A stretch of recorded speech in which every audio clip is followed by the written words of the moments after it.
Young, and the Restless spoilers. Devon followed the trail with a single-minded focus that bordered on obsession, every instinct sharpened by the certainty that he was running out of time. The location he uncovered was isolated to the point of hostility, a forgotten house tucked away from any main road, the kind of place chosen precisely because no one would stumble upon it by accident. As he approached, his heart pounded not with fear but with resolve, a cold determination fueled by days of helplessness and nights haunted by images of his son slipping further away. There was no hesitation when he reached the door. He did not pause to call for backup or wait for permission. The moment demanded action, not caution, and he forced his way inside with a fury that had been building since the first moment Dominic disappeared. The confrontation erupted instantly, chaos flooding the cramped space as Devon confronted MARIAH, his voice raw with rage and disbelief.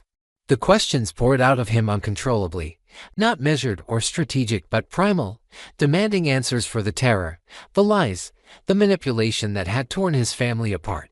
MARIAH recoiled at first, shock flashing across her face, but it quickly gave way to desperation as she realized the fragile reality she had constructed was collapsing. The air was thick with accusation and panic, emotions colliding violently as years of suppressed pain detonated in a matter of seconds. Dominic's presence lingered in the background like a silent witness, amplifying the horror of the moment, turning the confrontation into something far more dangerous than either of them had anticipated. Devon's anger spiraled beyond control, his restraint shattered by the sight of the woman who had taken his son, who had rewritten Dominic's world without consent or remorse.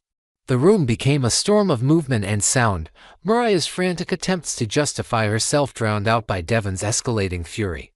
In the midst of the struggle, time seemed to fracture, stretching and compressing all at once, until a single, unmistakable sound tore through the chaos. The gunshot was deafening, brutally final, silencing everything in its wake. MARIAH's scream was cut short, swallowed by the echo as her body crumpled to the floor, blood spreading rapidly beneath her, staining the space where she had stood moments before. The silence that followed was absolute, oppressive in its stillness. Devon froze, his mind refusing to process what his eyes were seeing. MARIAH lay motionless, her life extinguished in an instant, the consequences of obsession and fear pooling around her in stark, undeniable reality. Horror surged through Devon, not just at her death but at the irreversible truth of what had just occurred. This was no longer a desperate rescue or a confrontation gone wrong. It was a fatal endpoint, one that would haunt every breath he took from that moment forward. Instinct took over before reason could catch up. Devon turned toward Dominic, his hands shaking as he gathered his son into his arms, the child startled but unharmed, clinging to the only certainty he recognized. Devon did not look back as he fled the house, fear driving him forward, every second stretching into an eternity as the weight of what had happened pressed down on him. He knew, even in his shock, that staying meant surrendering Dominic to a system that would not understand the urgency, the terror, the impossible choices that had led to this moment. Survival eclipsed everything else as he disappeared into the night, carrying both his son and the burden of a crime he could barely comprehend. The house was left behind in grim stillness, a tableau of devastation that told a story no one had yet heard. MARIAH's body lay where it fell, the gun abandoned nearby, the room bearing silent witness to a confrontation that had spiraled fatally out of control. Nothing was neat or orderly. Everything spoke of violence, fear, and secrets that would soon demand answers.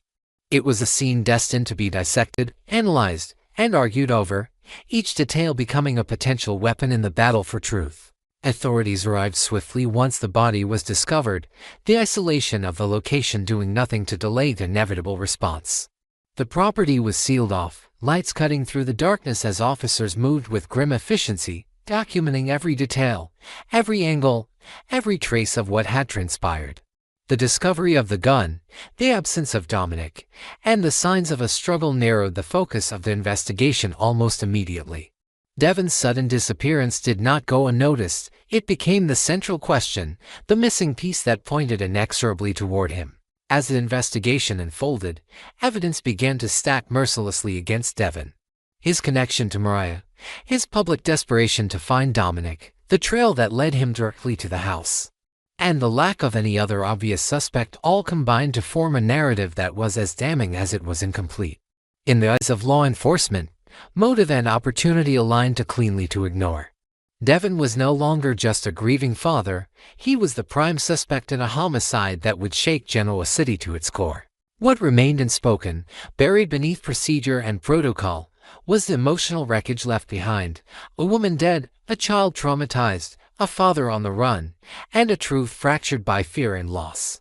The shooting had ended the immediate conflict, but it ignited something far larger, a chain reaction of consequences that would ripple outward, touching everyone connected to MARIAH, Dominic, and Devon. And as the city braced for the fallout, one question loomed unanswered in the silence she left behind: was this a tragic accident born of chaos, or the beginning of a much darker unraveling that would destroy far more than one family? News of MARIAH's death and Dominic's disappearance for a second time spread through Genoa City like a wildfire no one could control, clinging to every coffee shop corner, every office hallway, every dinner table and every home, turning their names into the new language of horror and speculation. Within hours, what began as vague whispers hardened into breaking news banners, special reports, and breathless commentary online, where strangers argued fiercely over a story they only half understood. People murmured about an isolated house, a single gunshot, a body left behind in a chaotic room, a missing child with no trace, and a father who fled into the night. The name Devon Hamilton, which only days earlier had been associated with the image of a desperate father searching for his son, was now repeated in the same sentence as primary suspect: murder and kidnapping.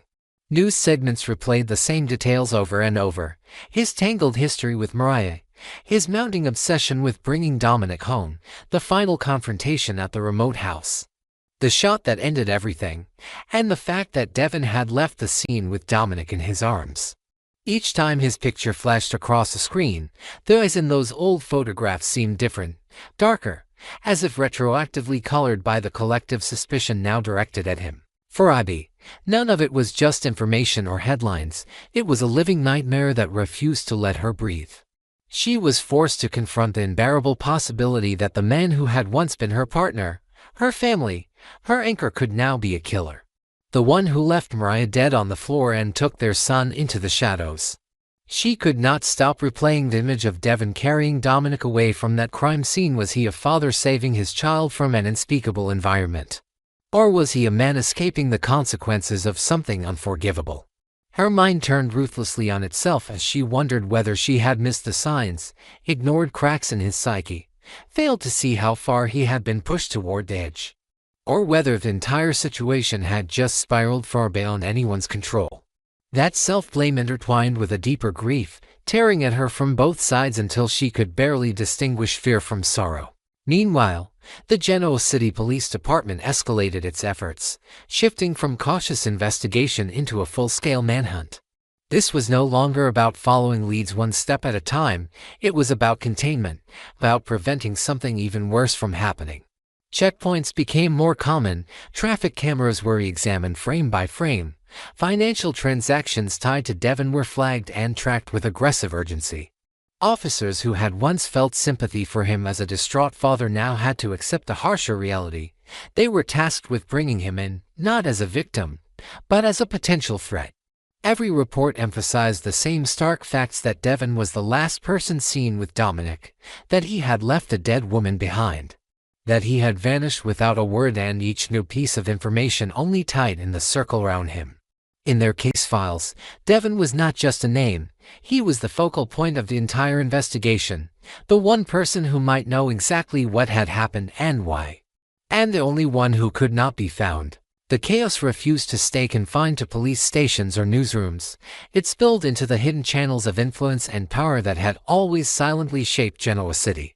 Victor Newman, with his vast resources and deeply entrenched reach, quickly announced his intention to join the search for Dominic. For some, this was reassuring. Victor's involvement meant that no stone would go unturned, no lead would be dismissed for lack of funding or access. But for others, it stirred distrust, because they knew his history. His interventions were rarely neutral, and his motives were never entirely pure.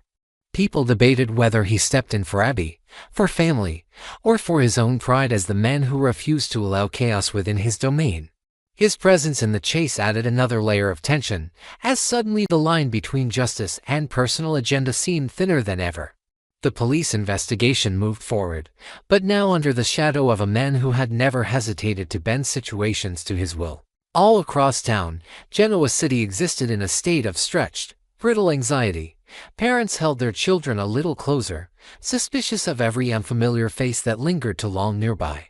Conversations in public spaces dropped to a hush whenever Devon's name surfaced, and even people who had no direct connection to him wrestled privately with their own reactions, some outraged, some disbelieving, some painfully unsure. It was as though the whole city shared a single, unspoken question: was Devon a monster who had finally snapped?